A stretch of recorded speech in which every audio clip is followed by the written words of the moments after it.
Brazil's former President Jair Bolsonaro has been rallying supporters in Rio de Janeiro in a show of strength.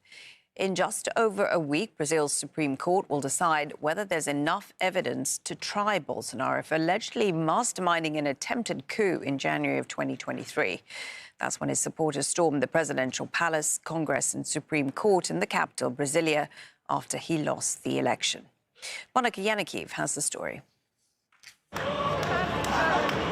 Thousands marched on Rio de Janeiro's iconic Copacabana beach, answering a call from Brazil's former president, Jair Bolsonaro.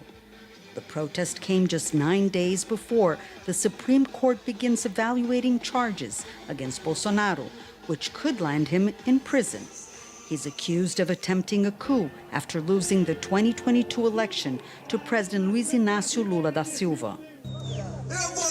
I will be a problem for them. Whether I'm in jail or dead, I will leave the flame of hope and liberation alive. Bolsonaro is pushing for a bill in Brazil's conservative-led Congress that would pardon supporters involved in the January 8 insurrection 2 years ago. Hundreds of rioters have been tried and sentenced by the Supreme Court. Their photos spread out on Copacabana's sands by protesters demanding their release. These people need to be freed. And Mr. President Donald Trump, thank you so much for all the support, for all support. Together we are stronger. Fight, fight, fight. Many demonstrators waved American and Israeli flags and wore T-shirts against abortion rights. They prayed for Bolsonaro's return to power. Many of the so-called rioters who were imprisoned were women carrying Bibles. How can they say these people are planning a coup? Despite Bolsonaro's strong base, prosecutors say the evidence against him is overwhelming.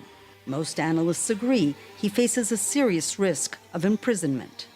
Bolsonaro has already been banned from running for public office until 2030. But he's hoping to unite the right in Brazil, especially now that President Lula is facing economic troubles and that the international context has changed. Political analyst Rubens Duarte explains Bolsonaro's continued influence among conservative voters, particularly evangelical Christians who helped organize the protest. Trump's portrayed himself as a defender of Christianity and Western values. Bolsonaro, who's followed Trump's playbook, sells himself as the savior of family values, appealing to voters unhappy with the economy and so-called woke agenda that defends minority rights. Brazil will hold presidential elections next year. While Bolsonaro's chances of returning to office are slim, he's aiming to help elect a right-wing president and strengthen his political influence in Congress. Monica Yanakiv, Al Jazeera, Rio de Janeiro.